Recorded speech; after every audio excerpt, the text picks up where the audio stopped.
প্রথম পর্বে আমরা দেখেছিলাম একই ফ্ল্যাটে দুই পরিবার থাকলেও তারা একজন আরেকজনকে দেখতে পারে না, কারণ একজন আছে 2022 সালে আর অন্য পরিবারটা ঠিক 10 বছর অতীতে। শুরুতে যেসব ঘটনা অদ্ভুত কাজ বলে মনে হচ্ছিল, এখন তারা বুঝতে পেরেছে এসবের পেছনে আছে সময়ের ভয়ঙ্কর এক রহস্য। কিন্তু আসল সমস্যা এখন শুরু হতে যাচ্ছে, কারণ একই ঘরে দুই পরিবার একসাথে থাকার ফলে প্রতিদিন ঘটছে ভয়ঙ্কর সব দুর্ঘটনা। কার্তিক হারিয়েছে চাকরি, ঘরে লেগেছে আগুন, ভেঙে যাচ্ছে সম্পর্ক। আজকের পর্বে রহস্য, ইমোশন আর মাইন্ড ব্লোয়িং টুইস্ট এমন লেভেলে যাবে, শেষ 10 মিনিট দেখার পর আপনার পুরো মাথা ঘুরে যাবে। তো আপনি যদি প্রথম পার্ট দেখে না থাকেন, আমি এই ভিডিওর কমেন্টে প্রথম পার্ট পিন করে রাখছি, অথবা ডেসক্রিপশন বক্স থেকে প্রথম পার্টটা দেখে আসতে পারেন। তো প্রথম পার্ট যেখানে শেষ করেছিলাম এরপর থেকে আমরা শুরু করছি। দেখুন, এরকম কি একটা ঘরে থাকা যায়? বাথরুমে কেউ একজন স্নান করতে গেল, ওই সময় আরেকজন বসে টয়লেট করছে। গভীর রাতে আন্টি চালিয়ে দেন গান, এর মধ্যে মাহি করে দেয় শিশু। সব মিলিয়ে কার্তিক আর অনু তো এইরকম সিচুয়েশনে অভ্যস্ত না। কার্তিকের এখন ঠিকমতো ঘুমও হয় না, টয়লেটে, লিফটে, অফিসে যেখানেই যায় শুধু ঘুমায়। ওর ওনার ওকে একটা আজ কাজ দিয়েছেন, আগামীকাল সকালে ক্লায়েন্ট আসবে। রোবটের সবকিছু ঠিকঠাক আছে, টেকনিক্যালি কিছু প্রবলেম হয়েছে, রাতের মধ্যেই ফিক্সড করতে হবে। কিন্তু কার্তিক নিজের অজান্তেই কখন যে ঘুমিয়ে পড়ে নিজেও জানে না। এদিকে পুরো রাত মেশিন চলে। সকালবেলা সবাই এসে দেখে মেশিনের কোয়েল ওভারহিট হয়ে আগুন ধরে গেছে। ওইদিকে কার্তিক এখনো ঘুমাচ্ছিল। কার্তিকের বস তার দায়িত্বহীনতার জন্য ওকে জব থেকে বের করে দেন। অনু এর জন্য ওদের ইলিজিবল ফ্যামিলিকে অনেক গালিগালাজ করে, অনেক কথা শোনায়। মহিলা মানুষ আন্টি আর অনু একটু বেশি চিৎকার চেঁচামেচি করছিল। রমেশ আর বেচারা কার্তিক বিষয়টা নিয়ে চিন্তিত হয়ে পড়ে। রাতে আন্টি আঙ্কেল ঘুমিয়েছিলেন, কিন্তু হঠাৎ করে আন্টি দেখেন আঙ্কেল বিছানায় নেই। বেলকুনিতে রমেশ উদাস হয়ে বসে আছে। কি হয়েছে রমেশ, এখানে একা বসে আছো কেন? কোনো সমস্যা কি? আরে না, এরকম কিছু না, ভাবছি এই ঘর ছেড়ে আমরা অন্য কোথাও চলে যাব। হঠাৎ তুমি এরকম বলছো কেন?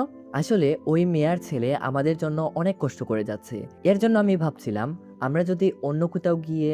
তোমার মাথা কি নষ্ট হয়ে গেছে? ভুলে গেলে এই ঘরটা কেনার জন্য আমরা কিনা করেছি? গ্রাম থেকে আমরা দুজন যখন পালিয়ে এসেছিলাম, আত্মীয় স্বজনরা কি বলেছিল তোমার মনে নেই? আমরা রাস্তায় এসে যাব, ভিক্ষা করে খেতে হবে, কত কষ্ট করে আমরা এই ঘর কিনেছি, তুমি ভুলে গেলে? আর এখন কোথাকার কোন ছেলে আর মেয়ে, ওদের জন্য আমরা ঘর ছেড়ে দেব?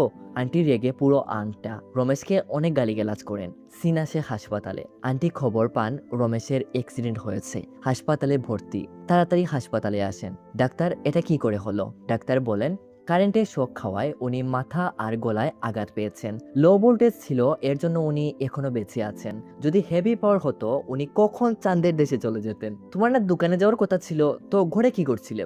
বলো কি হয়েছে? আসলে কাহিনী হয়েছে কি, রমেশ ছিল দুই পরিবারে কারেন্ট লাইন চেঞ্জ করে একটা সমস্যা ফিক্সড করে দেবে। এর জন্য মেইন সুইচ বক্সে লিখেও রেখেছিল ওই সময় পর্যন্ত মেইন সুইচ অন না করতে। কিন্তু কিন্তু কিন্তু কার্তিক যখন ঘরে এসে দেখে কারেন্টও নেই, এর মধ্যে মেইন সুইচের বক্স খোলা, ও তখন কোনো কিছু চেক না করে মেইন সুইচ তুলে নেয়। আর ওদিকে রমেশ শক খেয়ে মাটিতে ঠাস করে পড়ে। তবে রমেশ এটা আন্টিকে জানায় না। এটা সত্যি কি কোনো অ্যাক্সিডেন্ট ছিল, নাকি কেউ ইচ্ছে করে সুইচ অন করেছে? মাহি চোখ বড় বড় করে তাকাচ্ছিল। মরে গেছি রে। আন্টি ওর দিকে তাকিয়ে বুঝতে পারেন এখানে ঝামেলা আছে। মাহিকে বলেন কি হয়েছে সত্যি করে বলতে। না মা, কিছু না তো। আন্টি বারবার মাহিকে সত্যি কথা বলার জন্য বললে একটা সময় মাহি সত্যিটা আন্টিকে বলে দেয়। আন্টি বিষয়টা জানার পর ঘরে এসে কার্তিক আর অনুকে অনেক গালিগালাজ করেন। তোমাদের ভালোর জন্যই তো রমেশ কারেন্টের লাইন চেঞ্জ করতে গিয়েছিল, কিন্তু সেই তোমরাই কিনা আমার স্বামীকে আমাদের থেকে দূরে সরিয়ে দিতে চেয়েছিলে। আন্টির বকবক শুনতে শুনতে কার্তিক লিখতেই যাবে, দাঁড়াও কি লিখবে গিয়ে। অনু, ওরা মনে করছে আমরা ইচ্ছে করে সুইচ অন করেছি, কিন্তু আসলে কি হয়েছিল এটা তো ওরা জানে না। শুনো কার্তিক, এখন তুমি যাই বলো ওরা শুনবে না। ওদের অবস্থাটা একবার চিন্তা করে দেখো। আন্টি আঙ্কেল চলে গেলে মাহি এসে ওদের ডেকে বলে, আন্টি আঙ্কেল সরি, আমার বাবা আমাকে মানা করেছিলেন মাম্মিকে এসব না বলতে, কিন্তু আমি উনাকে বলে দিয়েছি, সরি। তোমরা আমাদের সাথে থাকো, এর জন্য আমি সত্যিই খুব খুশি। আমরা কি একসাথে এরকম ফ্যামিলির মতো থাকতে পারি না? মাহির কথা শুনে কার্তিক আর অনু মুসকি মুসকি হাসে। কার্তিক, দেখো আজ যদি রমেশদির কিছু হয়ে যেত, ওর পরিবারকে আমরা কি জবাব দিতাম? আমাদের জন্য কেউ যদি মারা যায়, আমরা কি কখনো শান্তিতে থাকতে পারবো? কার্তিক, এই ছোট্ট নিষ্পাপ বাচ্চাটার কথা চিন্তা করে দেখো, ওরা কখন কি করছে আমরা কি করে জানবো? প্রত্যেকদিন এটাই চিন্তা করতে থাকবো আমাদের জন্য না ওদের কোনো ক্ষতি হয়ে যায়। তুমি বলো এভাবে কি থাকা যায়? বড় দুর্ঘটনা ঘটার আগেই চলো কার্তিক আমরা এই ঘর বিক্রি করে ফেলি। কিছু হয়ে গেলে এরপর পস্তানোর কোনো মানেই হয় না। কার্তিকের খুব শখের ছিল এই ফ্ল্যাটটা, কিন্তু অনু যেটা বলছে এটাও তো ঠিক। কার্তিক পরের দিন থেকেই ঘরের ছবি টবি তুলে অ্যাসোসিয়েশন গ্রুপ সহ সব জায়গায় জানিয়ে দেয়, কিন্তু কাউকে এরকম খুঁজে পাওয়া যাচ্ছিল না। কয়েকদিন পর কার্তিকের বন্ধু ওকে ফোন করে জানায় একজন ক্লায়েন্ট পাওয়া গেছে, কোনো উল্টোপাল্টা যাতে না হয় সেদিকে খেয়াল রাখিস। কার্তিকের অনু ওদেরকে বলে সানডে বিকেলে আমাদের ঘরে একটা ইম্পর্টেন্ট ফাংশন আছে, তো কাল 4টা থেকে 6টা আপনারা ঘরটা কি একটু খালি রাখবেন? আমাদের এতে অনেক বড় উপকার হবে, প্লিজ।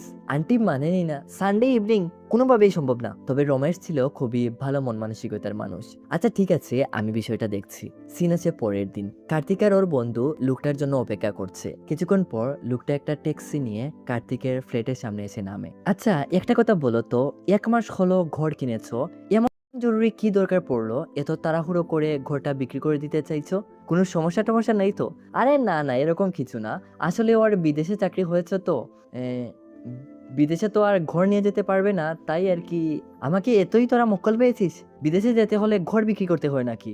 নিশ্চয়ই ঘরে কোনো সমস্যা আছে। আমি সব কিছুর তন্ন তন্ন খোঁজ করেই ঘর কিনবো।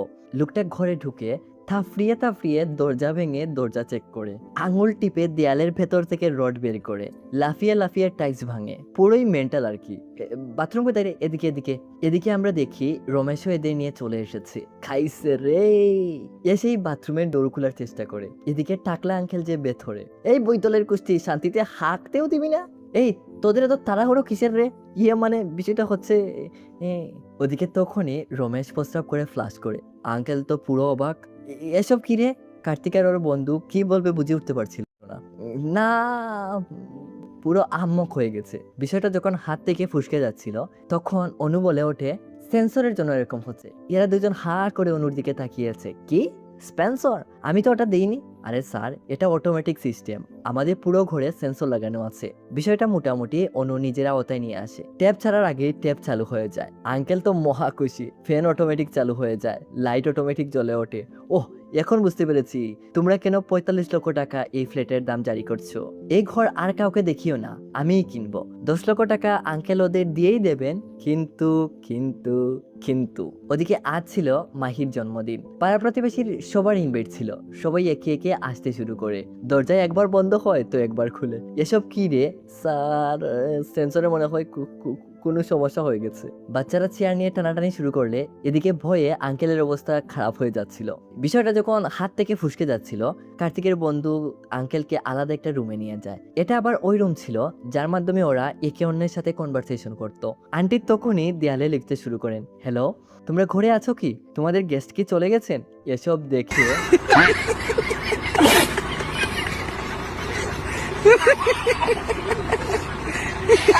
শালার বেটাইন, তোরা আমার কাছে ভূতের বাড়ি বিক্রি করতে চাচ্ছিস? ছাড়ো আমাকে, ছাড়ো বইতল গোষ্ঠী। আঙ্কেল ভয়ে এখান থেকে পালিয়ে যা। কার্তিক আর ওর বন্ধু উদাস হয়ে বসে আছে। কত কষ্টে ওর বন্ধু একজন ক্লায়েন্ট অ্যারেঞ্জ করেছিল। ভাগ্যর কি নির্মম খেলা, বুঝা বড় দায়। এখন আদেও তারা কোনো ক্লায়েন্ট পাবে কিনা তারও কোনো গ্যারান্টি নেই। তখনই তাদের পাশের ফ্ল্যাটের একজন কাকু এসে বলেন, হাই কার্তিক, আমি তোমাকেই খুঁজছি। তুমি কি ফ্ল্যাট বিক্রি করে দিয়েছো? কার্তিক বলে, না স্যার। কিন্তু কেন? আমার শালা কানাডা থাকে, ও আমাকে এই তো কিছুক্ষণ আগে বললো কোনো ভালো ফ্ল্যাট থাকলে জানাতে। আমি ওকে বলে দেবো কি? কার্তিকের মনটা আবার ফুরফুরা হয়ে ওঠে। আরে স্যার, আবার জিজ্ঞেস করছেন কি? আচ্ছা ঠিক আছে কার্তিক, তুমি আমাকে ঘরের ফটোগুলো পাঠিয়ে দিও। ঘরে এসে কার্তিক আর ওর বন্ধু সব ডকুমেন্ট ঠিকঠাক করছিল। এদিকে তখনই অনু ডেকে বলে কাকু কল করেছেন। কার্তিক কাকুর সাথে কথা বলে জানতে পারে ওদের ঘরটা পছন্দ হয়েছে, 10 লক্ষ টাকা অ্যাডভান্সও দিয়ে দিয়েছেন। কার্তিক, তুমি ডকুমেন্টসগুলো ঠিকঠাক করে রেখো, আমরা সামনের সপ্তাহেই রেজিস্ট্রি করে ফেলবো। কার্তিক তো অনেক খুশি। হঠাৎ কার্তিকের নাকে একটা পুরা পুরা গন্ধ আসে। অনুকে জিজ্ঞেস করে, গ্যাসে কি কিছু জ্বলছে? অনু বলে, না তো। কার্তিক বুঝতে পারছিল না তাহলে এই পুরা পুরা গন্ধটা কোত্থেকে আসছে। ডকুমেন্টসের রুমের দিকে তাকালে ওর চোখ চড়ক গাছে উঠে যায়। তাড়াতাড়ি কার্তিক এদেরকে নিয়ে রুমে যায়। আগুন লেগে সবকিছু জ্বলে পুড়ে যাচ্ছে। পানি টানি ঢেলে কোনোভাবে আগুন নেবায়। কার্তিক বুঝতে পারছিল না এখানে আগুন লাগলো কিভাবে। তখনই রমেশ ওদিক থেকে লিখে জানায়, আমি দুঃখিত, আয়রন বক্স বিছানায় পড়ে আগুন লেগে গিয়েছিল। আপনারা ঠিক আছেন তো? কোনো ক্ষতি হয়নি তো? অনু এসব দেখে ভীষণ ভয় পেয়ে যায়। আসার পর থেকে একের পর এক অঘটন ঘটেই যাচ্ছে। অনু কাপড় চোপড় গুছিয়ে বেরিয়ে পড়ে। কার্তিক, এই ঘরে থাকা এখন অনেক রিস্ক হয়ে গেছে, আমি আমাদের কাপড় চোপড় গুছিয়ে নিয়েছি, চলো এখান থেকে চলে যাই। অনু, এই ঘর বিক্রি না করে আমি কোথাও যেতে পারবো না, ঘরের ডকুমেন্টই তো জ্বলে গেছে, তুমি কি করে এখন ঘর বিক্রি করবে? আমি যাচ্ছি, তুমি আসলে আসো, না আসলে নাই। অনু, তুমি এরকম করছো কেন? আমার কাছে এখন কোনো টাকা পয়সাও নেই, আমরা এখান থেকে গিয়ে রাস্তায় থাকবো নাকি? অনু বলে, রাস্তায় থাকা লাগলে রাস্তায় থাকবো, কিন্তু আমি এই ঘরে আর থাকবো না। মাঝখান দিয়ে কার্তিক রেগে মেগে অনুকে দুই এক কথা শুনিয়ে দেয়। এতে করে অনু অনেক কষ্ট পায়, আরও কার্তিককে ছেড়ে ওর বাপের বাড়িতে চলে আসে। কার্তিক অনেক কষ্ট পায়, অনুকে ছাড়া ওর পুরো জীবনটাই যেন শূন্য হয়ে যায়। এই ঘর, আনন্দ, সবকিছুই ছিল অনুর জন্য, কিন্তু এখন কার্তিকের পাশে তার প্রিয় মানুষটাই নেই। কার্তিক এবার কি করবে, তার করণীয় কি, কিছুই বুঝতে পারছিল না। রাতের বেলা ওর বন্ধু আর সিনিয়রের সাথে এই বিষয়ে কথা বলে। কার্তিকের খুব কষ্ট হচ্ছিল। সিনিয়র, অনু আমার সবকিছু ছিল, আমি তো এই ঘর ওর জন্যই কিনেছিলাম। ওই ঘরে পা রাখার পর থেকে আমি সবকিছু হারিয়েছি, টাকা পয়সা, চাকরি, শান্তি, সব। আর এখন তো অনু আমাকে ছেড়ে চলে গেল, আমি আবার অনাথ হয়ে গেলাম। সিনিয়র, তুই এরকম বলছিস কেন? আমরা তোর সাথে আছি না? এর থেকে বেরোনোর কোনো তো সলিউশন নিশ্চয়ই আছে। এসব শুধু আমার সাথেই কেন হচ্ছে? এর আগে তো এই ঘরে অনেক মানুষ থেকেছে, ওদের সাথে তো এরকম কিছু হয়নি। কি কি কি কি তুই এখন কি বললি? এটা তো আমরা আসলেই ভেবে দেখিনি। দেখো, এই ফ্যামিলি এর আগে কারোর সাথেই কানেক্ট করেনি, শুধু ওর সাথেই কানেক্ট করেছে। নিশ্চয়ই এর পেছনে কোনো স্ট্রং রিজন আছে। ওই ফ্যামিলি কি এখনো বেঁচে আছে?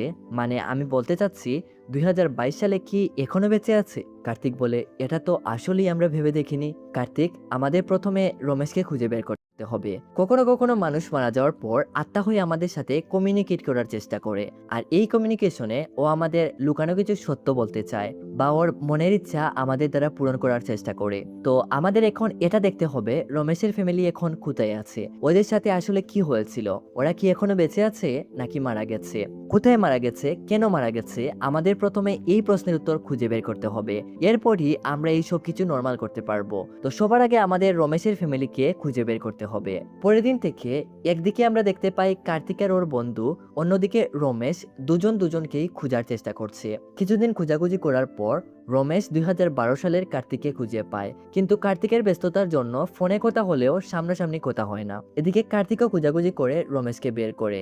2022 সালের রমেশ আর কি, রমেশকে ওর সবকিছু খুলে বলে, কিন্তু রমেশ সবকিছু জানার পরও বলে ও এসব কিছুই জানে না। নিশ্চয়ই আপনাদের কোনো ভুল হচ্ছে। কার্তিকের এতে করে রমেশের উপর অনেক রাগ উঠে। যে মানুষটার জন্য ওর ভালোবাসার মানুষ টাকা পয়সা, ঘর বাড়ি, শান্তি সবকিছু হারাতে বসেছে, ওইখানে এখন সবকিছু জেনে শুনে অস্বীকার করছে। কার্তিক লোকটার উপর ভীষণ ক্ষেপে যায়। তখন এই সিনিয়র ফোন করে বলে, কার্তিক, আমরা যেরকম ভেবেছিলাম বিষয়টা এরকম না। টেজারেক্ট ফর্ম হওয়ায় টাইমলাইন ভেঙে 2012 সালের একটা নতুন রিয়েলিটি তৈরি হয়েছে। 2012 সালের টাইমলাইন 2022 সালের টাইমলাইনের সাথে তোর ঘর কানেক্ট হয়েছে। দুজনেই সেম, কিন্তু ও ওই রমেশ। তুই এতদিন যে রমেশের সাথে কথা বলেছিস ও ছিল 2022 সালের আলাদা এক ডাইমেনশনের। ও এই বিষয়ে কিছুই জানে না। কার্তিকের মাথায় তো আকাশ ভেঙে পড়ে। কিন্তু কিন্তু কিন্তু ভাগ্যর খেলা দেখুন, কার্তিকের হাত থেকে 2012 সালের রমেশের পরিবারের একটা ছবি নিচে পড়ে যায়। রমেশের কাছে বিষয়টা যদিও কনফিউশন, তবুও ও কার্তিকের খোঁজখবর নিয়ে বিষয়টা বোঝার জন্য রমেশ রাতে কার্তিকের বাড়ি আসে। অনুও মানবিমান সব শেষ করে কার্তিকের কাছে ফিরে এসেছে। এদের দুজনকে এভাবে দেখে সবাই তো অবাক। 2022 সালের রমেশ ওদের 2012 সালের চরিত্রের সাথে কথা বলে। ওরা যে দুজন একজনই, কিন্তু 2012 সালের আন্টি মনে করেন কার্তিক ওদের ঘর থেকে বের করার জন্য নতুন কোনো প্ল্যান বানাচ্ছে। কোনোভাবেই এদেরকে ওরা বুঝাতে পারছিল না তারা সবাই যে এক। কার্তিক বলে, স্যার, এমন কি কোনো গোপন জিনিস আপনাদের মধ্যে আছে যেটা আপনারা দুজন ছাড়া কেউ জানে না? রমেশ বলে, হ্যাঁ হ্যাঁ আছে তো। রমেশ যখন ছোট ছিল মার্কেটে ভিড়ের মধ্যে ওর মাকে হারিয়ে ফেলে, আর এই স্মৃতিটা ওর ঘুমের মধ্যে প্রায় সময়ই মনে পড়ে, আর ও জেগে ওঠে। এটা জানার পর এদেরও এটা বিশ্বাস হয় এরা আসলেই সত্যি কথা বলছে। প্রথম দিকে তো তাদের ভবিষ্যতের দিনকাল কেমন যাচ্ছে এই নিয়ে একে অপরকে প্রশ্ন করে, কিন্তু মাহির কথা আসলে আন্টির মনে পড়ে আজকের দিনেই তো মাহির অ্যাক্সিডেন্ট হয়েছিল, আর 2 বছর কোমাতে থাকার পর মাহি মারা যায়। আন্টি তাড়াতাড়ি এদের মাহিকে গিয়ে বাঁচাতে বলেন। এদিকে আমরা দেখতে পাই মাহি একটা গাছের উপর উঠছে, ওর রিমোট কন্ট্রোল প্লেনটা গাছে আটকে গেছে। যতক্ষণ এরা মাহিকে দেখতে পায় মাহি তখন গাছের একেবারে মাথায়। প্লেন তো নামিয়ে নেয়, কিন্তু হঠাৎ করে একটা সময় হাত ফুসকে মাহি নিচে পড়ে যায়, আর তখনই এখানে কার্তিক আসে।